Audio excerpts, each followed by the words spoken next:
जोहार झारखंड वासियों, मैं हूं आकाशदीप कुमार और आप देख रहे हैं झारखंड सर्कल। अगर आप झारखंड से हैं और झारखंड से जुड़ी हुई खबरें या पोस्ट देखना पसंद करते हैं तो झारखंड सर्कल को अभी सब्सक्राइब कर ले।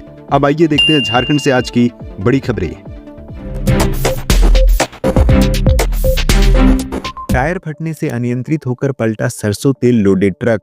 जामताड़ा में सोमवार को सरसों तेल लोडेड ट्रक पलट गया। इसके बाद मौके पर ग्रामीण जुट गए और सड़क पर बहते तेल को डिब्बे में इकट्ठा करने लगे। घटना नाला थाना क्षेत्र के घोलजोड़ के पास हुआ। इधर पुलिस ने तुरंत ट्रक और बिखरे तेल के कार्टून को अपने कब्जे में लेकर जांच शुरू कर दी। ट्रक पूर्णिया से भागलपुर जा रहा था। इस दौरान टायर फटने से ट्रक अनियंत्रित होकर दाहिनी तरफ पलट गया। इससे तेल के डिब्बे सड़क पर बिखर गए। घटना की सूचना मिलते ही ग्रामीण मौके पर पहुंचे और बहते तेल को डिब्बे में इकट्ठा करने लगे। इसी बीच पुलिस पहुंची और स्थिति को नियंत्रण में लिया।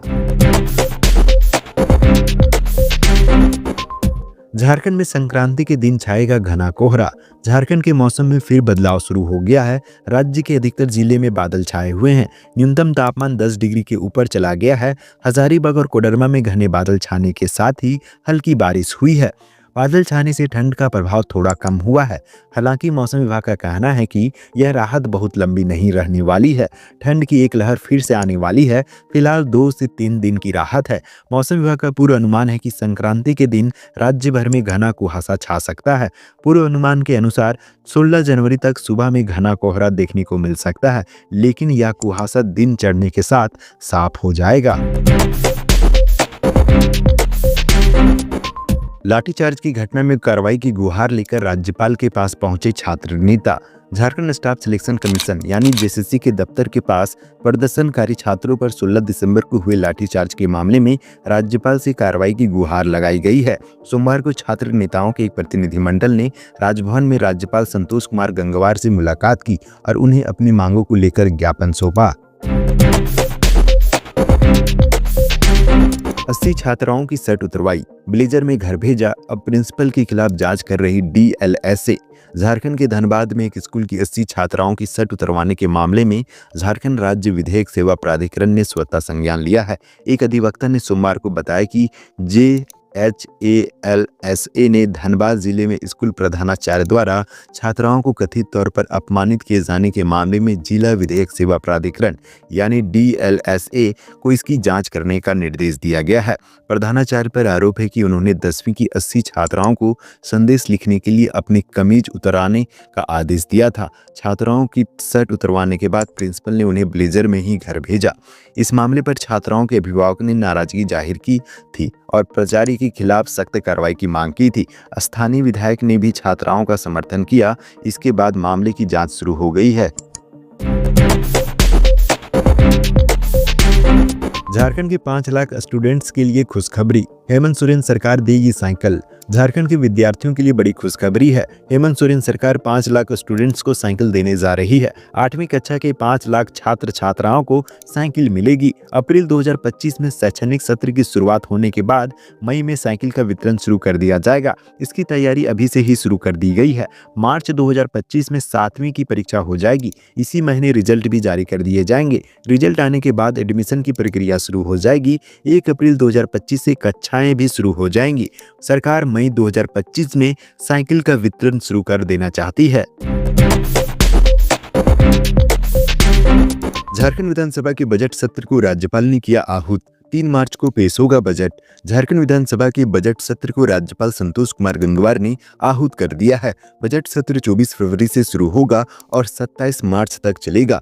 पहले दिन 24 फरवरी को नए सदस्यों के शपथ ग्रहण के अलावा राज्यपाल का अभिभाषण और शोक प्रकाश का कार्यक्रम है। राज्यपाल के अभिभाषण पर दूसरे दिन 25 फरवरी और तीसरे दिन 27 फरवरी को वाद विवाद के साथ सरकार का उत्तर होगा।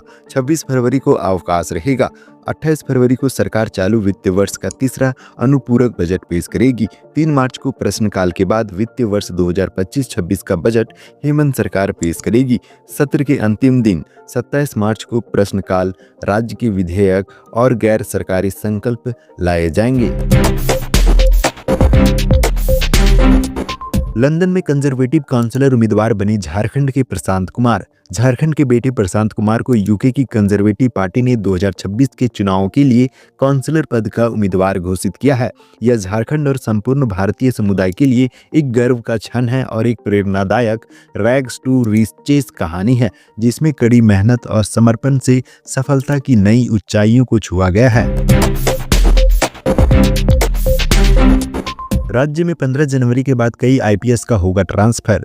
झारखंड में 15 जनवरी के बाद कई आईपीएस अधिकारियों का तबादला होने की संभावना है। इनमें कई जिलों के एसपी, रेंज के डीआईजी और जोनल आईजी शामिल होंगे। सरकार राज्य में कानून व्यवस्था को बेहतर बनाने के लिए यह कदम उठा रही है। जानकारी के अनुसार जिन अधिकारियों का प्रदर्शन ठीक नहीं रहा है, उन्हें बदला जा सकता है। इस समय अधिकारियों के काम की समीक्षा की जा रही है। गैंगस्टर सुजीत सिन्हा गिरोह के 4 अपराधी गिरफ्तार, हथियार और मोबाइल बरामद। पलामू पुलिस को एक बड़ी सफलता हाथ लगी है। गैंगस्टर सुजीत सिन्हा के गिरोह से जुड़े 4 कुख्यात अपराधियों को गिरफ्तार किया। गिरफ्तार अपराधियों के पास से 2 पिस्टल और मोबाइल फोन बरामद किए गए हैं। यह गिरफ्तारियां विभिन्न इलाकों में की गई और फिलहाल पुलिस इन अपराधियों से पूछताछ कर रही है। इन अपराधियों ने पूछताछ में कई अहम खुलासे किए हैं, जिनकी जानकारी जल्द ही प्रेस वार्ता के जरिए सार्वजनिक की जाएगी। जानकारी के मुताबिक इन अपराधियों द्वारा पिछले कुछ दिनों से स्टोन माइंस के संचालकों को धमकी देकर रंगदारी की मांग की जा रही थी। बाबूलाल मरांडी का सरकार पर निशाना, कहा सक्षम महिलाओं को 2500 रुपये और विधवाओं को केवल 1000 रुपये। भाजपा प्रदेश अध्यक्ष बाबूलाल मरांडी ने राज्य सरकार पर निशाना साधते हुए सोशल मीडिया पर एक पोस्ट साझा किया है। इसमें बाबूलाल ने लिखा है, सक्षम महिलाओं को 2500 रुपये और विधवाओं को केवल 1000 रुपये। हेमंत सरकार किस तर्क से यह अन्यायपूर्ण अंतर पैदा कर रही है? सरकार को सबसे कमजोर वर्ग, असहाय विधवा महिलाओं के अधिकार पर कठोराघात करने के निर्णय पर पुनर्विचार करना चाहिए। जल्द हो सकता है झारखंड स्टेट बार काउंसिल चुनाव। झारखंड स्टेट बार काउंसिल की नई कमेटी गठन के लिए जल्दी चुनाव हो सकते हैं। रविवार को काउंसिल की कार्यकारिणी की बैठक आयोजित की गई, जिसमें चुनाव की तिथि निर्धारित करने के लिए महत्वपूर्ण निर्णय लिए गए। बैठक में तय किया गया कि आगामी 15 दिनों के भीतर जनरल बॉडी यानी जीबी की बैठक बुलाई जाएगी। इस बैठक में चुनाव अधिकारी की नियुक्ति की प्रक्रिया को अंतिम रूप दिया जाएगा। नाबालिग बेटी को छेड़ा तो मां ने लगाया करंट। साहिबगंज में नाबालिग बेटी से छेड़छाड़ करने पर मां ने युवक को करंट लगाकर मार डाला। जिले के उधवा राधानगर में महिला के घर से युवक का शव मिला। मां बेटी को गिरफ्तार कर लिया गया है। महिला को जेल व लड़की को बाल सुधार गृह दुमका भेज दिया गया। महिला के घर से बांस में लपेटा हुआ 5 मीटर तार और 1 मीटर कॉपर तार बरामद हुआ है। राधानगर थाना प्रभारी नीतीश पांडे ने घटना की पुष्टि की है। ग्रामीणों के मुताबिक गांव का ही राजू मंडल अक्सर उसके घर में घुस जाता था, लड़की से छेड़छाड़ करता था, जबरन सामान उठाकर ले जाता था। 2 माह से यह सिलसिला चल रहा था। महिला ने कुछ गांव वालों से इसकी शिकायत की, लेकिन मदद नहीं मिली। इससे राजू का दुस्साहस बढ़ गया। उसकी हरकतों से तंग आकर मां ने उसे सबक सिखाने का फैसला लिया। झारखंड की अपूर्वा को दिया गया रविशंकर स्मृति पुरस्कार। वर्ष 2025 का रविशंकर उपाध्याय स्मृति युवा कविता पुरस्कार झारखंड के बगोदर की युवा कावित्री अपूर्वा श्रीवास्तव को दिया गया। रांची में 22.5 लाख रुपए हड़पने के बाद मुंबई में चाउमीन बेच रहा था ठग, पुलिस ने धर दबोचा। रांची में 22.5 लाख रुपए हड़पने के बाद एक ठग मुंबई में चाउमीन बेच रहा था। झारखंड पुलिस ने उसे ट्रेस कर मुंबई से गिरफ्तार कर लिया है। उसने एक शख्स से रुपये उधार लिए थे, लेकिन उसे बाउंस चेक सौंप कर वहां से भाग गया। उसके बाद से ही पुलिस आरोपी की तलाश में जुटी हुई थी।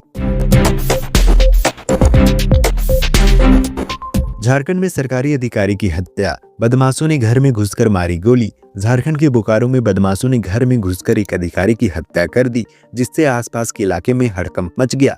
हजारीबाग जिला कोषागार कार्यालय में तैनात अधिकारी पिंटू नायक को उसके घर में बदमाशों ने गोली मार दी। हत्यारों की पहचान और गिरफ्तारी के लिए पुलिस ने कई टीमों का गठन किया है।